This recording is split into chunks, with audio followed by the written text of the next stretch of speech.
कोई इंपोर्टेड वस्तु हम नहीं लेंगे युद्ध के समय में, क्योंकि राष्ट्र के स्वाभिमान की रक्षा वो पहला काम है हमारा। तो इस तरह से इंपोर्टेड वस्तुएं बंद होंगी, डीजल पेट्रोल की खपत कम होगी, तो राष्ट्र के स्वाभिमान की हम रक्षा कर सकेंगे। और युद्ध के समय में कुछ नई टेक्नोलॉजी विकसित हो। तो मेरे दिमाग में बहुत दिन से एक आइडिया चल रहा है कि भारत देश में जितनी भी टेक्नोलॉजी बनी कार बनाने की या इंजन बनाने की, वो डीजल पेट्रोल आधारित है। अभी सुप्रीम कोर्ट ने थोड़े दिन से जजमेंट दिया, सीएनजी आया, कंप्रेस्ड नेचुरल गैस आया। तो कंप्रेस्ड नेचुरल गैस के आधार पर अब इंजन बनने लगा, क्योंकि सीएनजी अपने देश में है। लेकिन अब पता चला है कि सीएनजी भी बहुत ज्यादा नहीं है पूरे देश में। तो मैं तो ऐसा मानता हूं कि युद्ध के दौरान हम सब मिलकर अगर एक अभियान चलाएं, मैं तो वो करने ही वाला हूं, वो ये कि भारत के इंजन जो गाड़ियों में लगे हैं, चाहे वो 4 पहिए की गाड़ी हो या 2 पहिए की गाड़ी हो, वो आपका स्कूटर, मोटरसाइकिल हो या कार हो, जीप हो, कुछ भी हो, हर एक इंजन को एक ऐसी वस्तु से चलाएं जो भारत में भरपूर मात्रा में बन सकती हो, जिसे इंपोर्ट करने की जरूरत नहीं। मेरे दिमाग में 2 आइडिया है। एक आइडिया यह है कि अपने देश में भरपूर मात्रा में एथिल एल्कोहल बनता है। एथिल एल्कोहल माने दारू बनाने का कच्चा माल, वो बहुत है अपने देश में। और मैंने सुना है कि महाराष्ट्र सरकार के पास तो सबसे ज्यादा, क्योंकि महाराष्ट्र सरकार 7,000 दारू की दुकानें खोलने जा रही है गांव में। तो ये 7,000 दारू की दुकानें लोगों को पिलाने के लिए क्यों खोले? ये जो दारू बनाने का कच्चा माल है एथिल एल्कोहल, इसी को हम इंजन चलाने में वापर सकते हैं। एथिल एल्कोहल से बहुत अच्छी गाड़ी चल सकती है।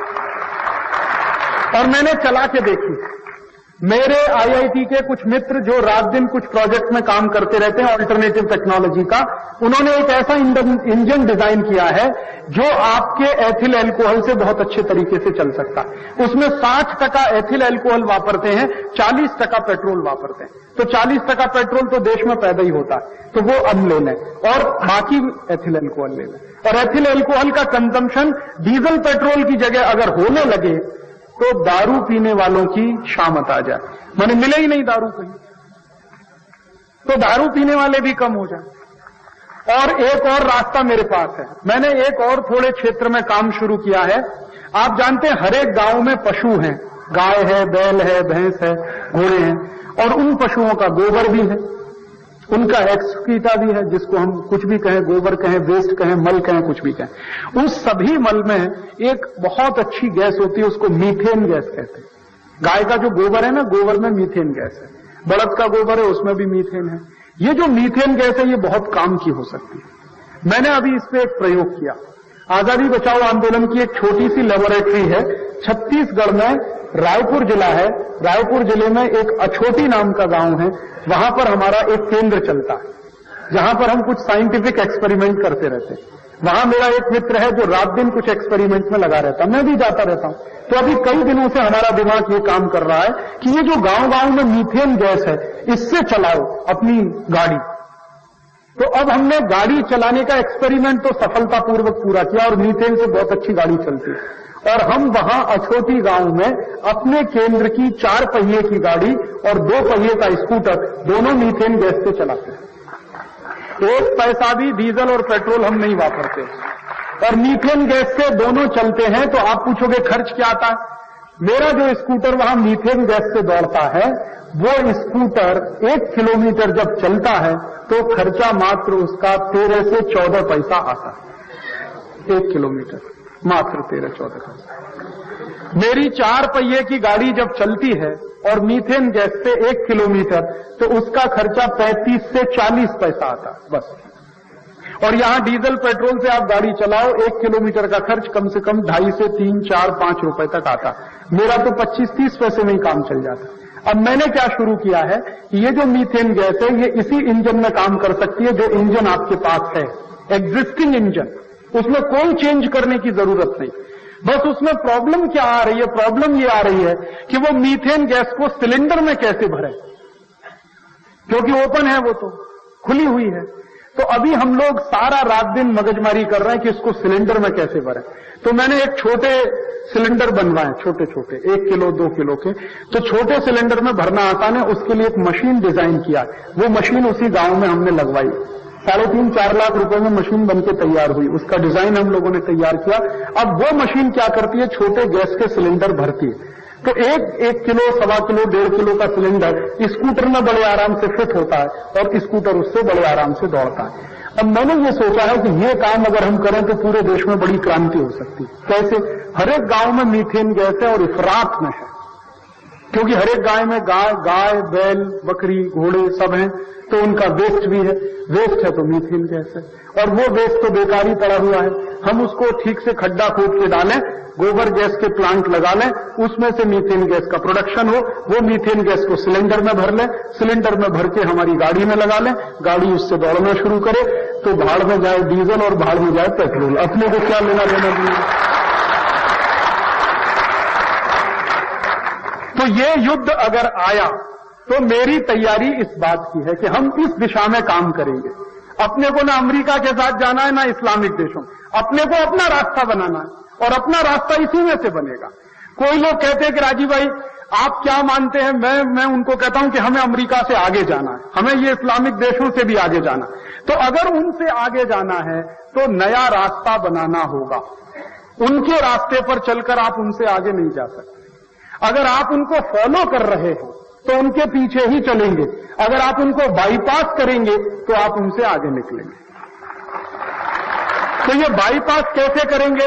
अब तक हम उनको फॉलो कर रहे हैं डीजल पेट्रोल की टेक्नोलॉजी को ही अपने देश में इंपोर्ट करके, ये तो हमने फॉलो किया। अब इसको बाईपास कैसे करेंगे? डीजल पेट्रोल की टेक्नोलॉजी को हटाओ, मीथेन गैस की टेक्नोलॉजी को लाओ, तो बाईपास कर लेंगे। और हर एक गांव में मीथेन गैस है, तो मैं तो सपना देखता हूं कि हर एक गांव में एक मीथेन गैस का पंप हो जाए और उस पंप पे मीथेन गैस भरना शुरू हो जाए।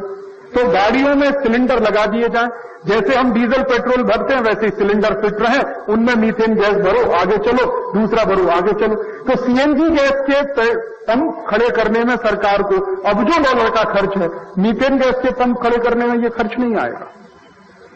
और अगर ये काम हम कर पाए तो हर एक गांव के काश्तकारों को कोटिपति बनने का रास्ता खुल जाएगा। कैसे बनेगा काश्तकार कोटिपति? ऐसे ही तो बनेगा कि जो उसके पास कच्चा माल है उसको भाव दिलवा दो तो कोटिपति होगा। उसके पास गोबर सबसे ज्यादा मात्रा में है, क्योंकि 22 करोड़ पशु हैं उसके पास, मुफ्त का पड़ा हुआ है, कोई उसको पूछता नहीं है, उसी की कीमत लगा दो। और इतनी लगा दो कि जब मीथेन गैस पे गाड़ी दौड़ने लगे तो गोबर का भाव 50 रुपए किलो तक पहुंच जाए। लगा दो तो लगा दो तो देखो काश्तकार बढ़ता है कि नहीं बढ़ता। तो अपने देश के लिए इसमें से क्या रास्ता निकलता, वो ये निकलता।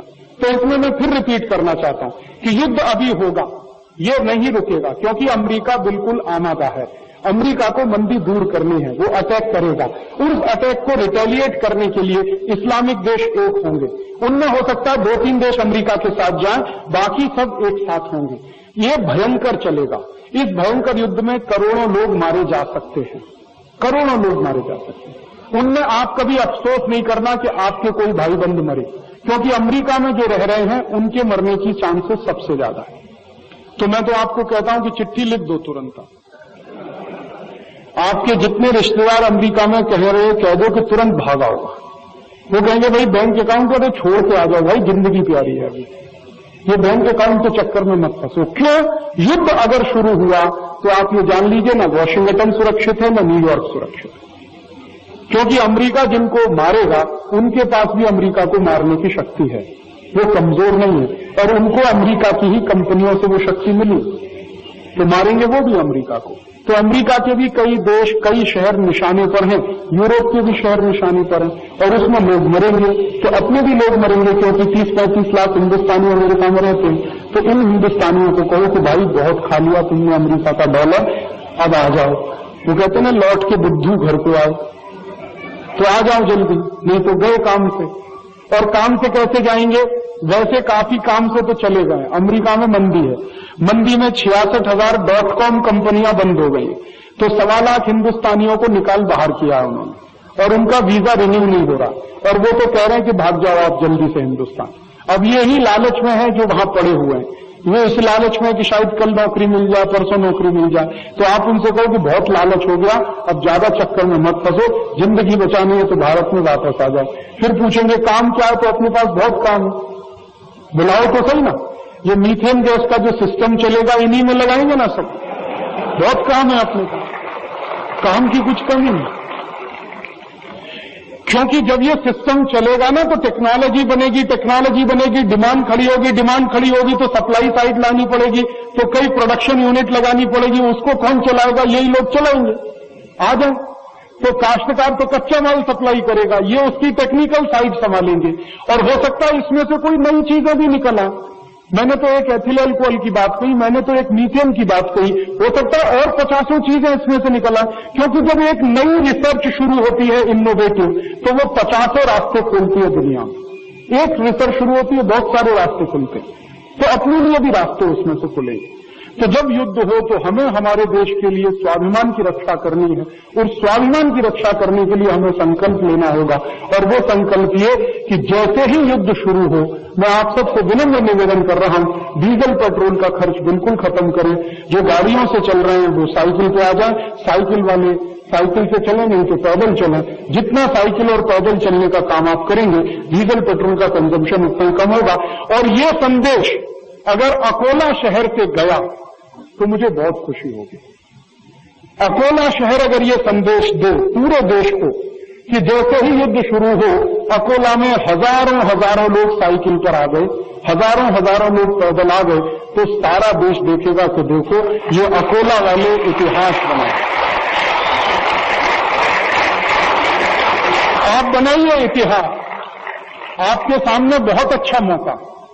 ये मौके बार बार नहीं आते। इतिहास में नाम दर्ज करा लीजिए कि जब तीसरा विश्व युद्ध हुआ था तो अकोला के नागरिकों ने इतिहास बनाया था, और वो इतिहास यही कि हम हमारे सुख सुविधाओं को छोड़कर साइकिल से चलेंगे, पैदल चलेंगे, देश के स्वाभिमान की रक्षा करेंगे। हम स्वाभिमान की कीमत पर अपने सुख सुविधाओं में नहीं फंसेंगे।